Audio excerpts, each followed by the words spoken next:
It's Wednesday, March 27th, 2019, and I'm Sven Gustafson. And I just got an email saying Happy Friday, no kidding. This is an update edition of your Daily Detroit, sharing what to know and where to go in Metro Detroit. And I'm Jer Stays. From the University District between 6 and 7 Mile, let's dive in after a word from our sponsor. Daily Detroit is brought to you in part by the Rattlesnake Club. It's open for lunch, dinner, or small plates.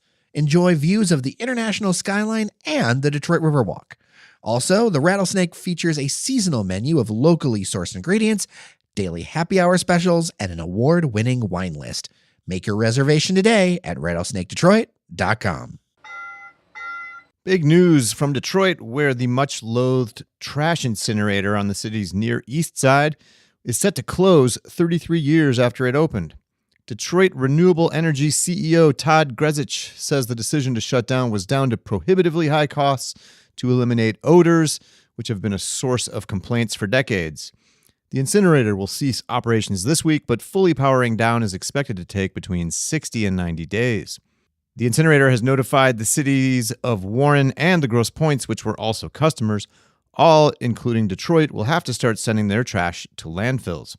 The facility, which is just off the interchange of Interstates 75 and 94, burned garbage to generate electricity and steam for buildings, including the Rensen, Cobo Center, and the Detroit Medical Center. Those buildings will be switched to natural gas with no expected disruption in service.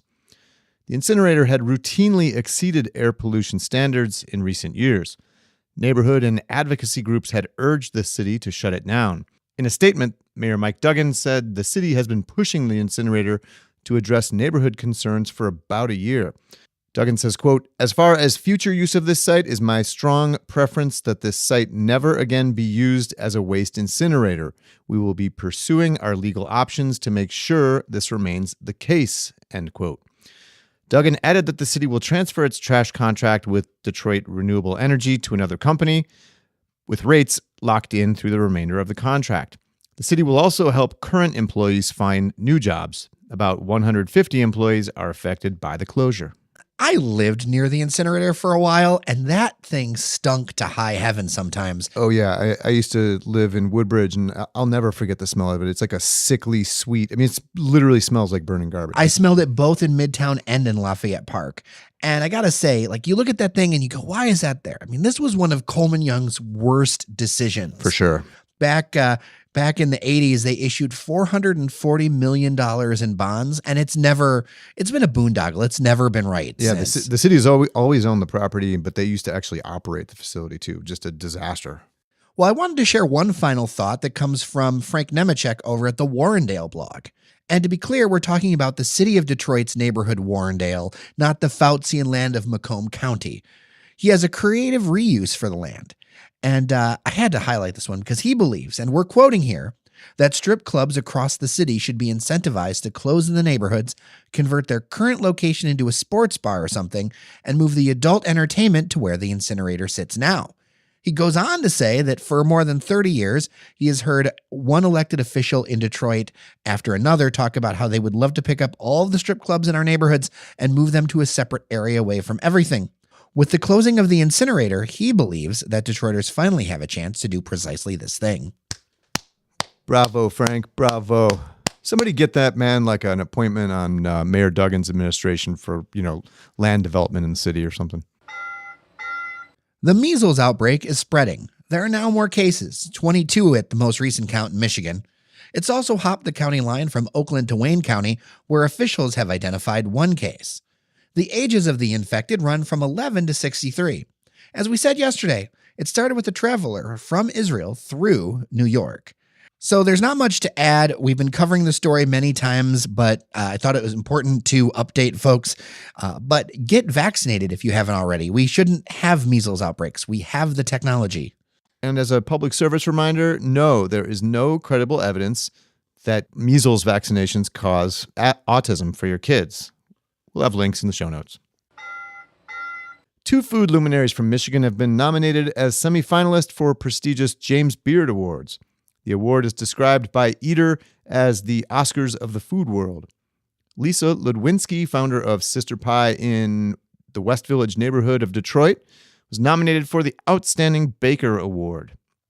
And Zingerman's Roadhouse out in Ann Arbor got the nod for outstanding service. The James Beard Foundation will announce the winners at a gala in Chicago on May 6th. I will never turn down Sister Pie Pie. Sister Pie Pie is very tasty. I've been saying we need to head over there and get us some Sister Pie because, I follow them on Instagram and those pies are for real, man. You're from the Ann Arbor area. You know, one thing we've never talked about? We've never talked about Zingerman's. No, it's true.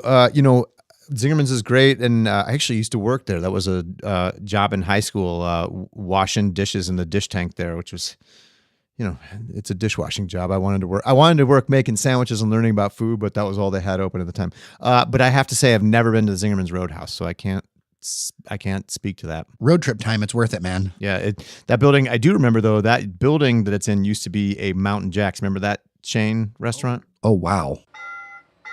An empty plot of land in Detroit's Mexican town will be home to a $16 million development next year. 60 new apartments, 40 parking spaces, and 5,000 square feet of retail will rise at the intersection of Bagley and 16th Streets. It'll be built by Detroit-based developer Woodbourne Partners. They're also behind the Co mixed-use residential development in West Village and the Scott at Brush Park.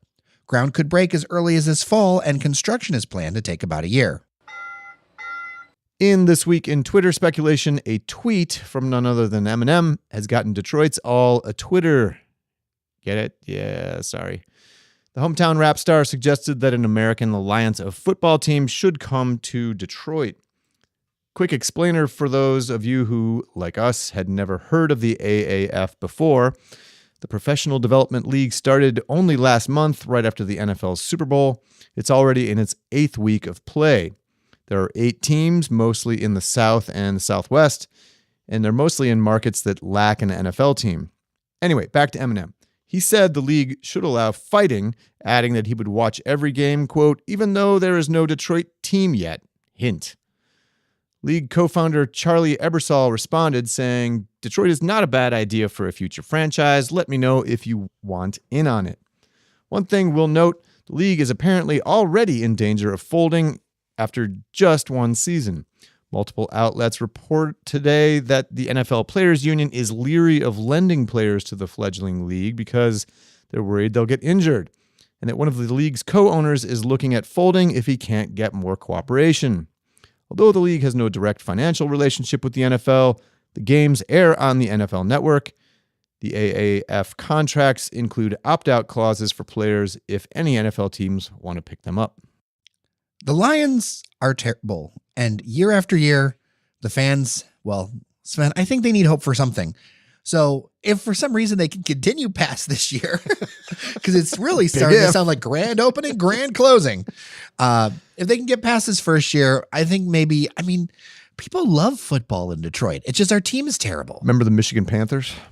Oh, yeah, that's right. That's right. I mean, after all, football is basically the modern day Roman Coliseum. Yeah, I can't really advocate for more violence in football. I think it's already got a lot of problems with the violence it has baked into the game today. All right, if there's going to be fighting in football, what are we going to do? Like, are we just going to is this going to shank people who are out there or something? Maybe they will bring real lions to the game and just sick them on the... Do battle. Will the mayor come out with a thumbs up or a thumbs down like the Roman emperor? But in all seriousness, the AAF is already seeing how difficult I think it is to launch new professional sports leagues. It's high cost. The failure of the I can't even remember the league offhand. The USFL, the Michigan Panthers played in, and several other leagues. I don't know if arena football still exists, but it's hard. Remember that story about Hamtramck Stadium we brought you, the stadium that was home for a time to the Detroit Stars, the Negro League baseball team? As a refresher, it's right near Keyworth Stadium where Detroit City FC plays. Well, some good news. Backers reached their $50,000 crowdfunding goal and got a match from the Michigan Economic Development Corporation to help renovate it. The first big donation was from none other than rocker Jack White. There's a celebration planned for this Saturday, March 30th at Baker Streetcar Bar in Hamtramck, and everyone's invited, even if you didn't donate.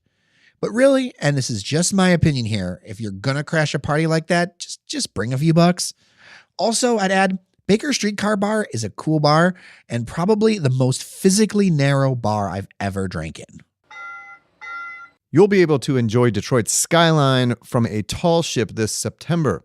The Detroit History Club is hosting the 85-foot-long Appledore 4. What's the big deal about tall ships, you might ask?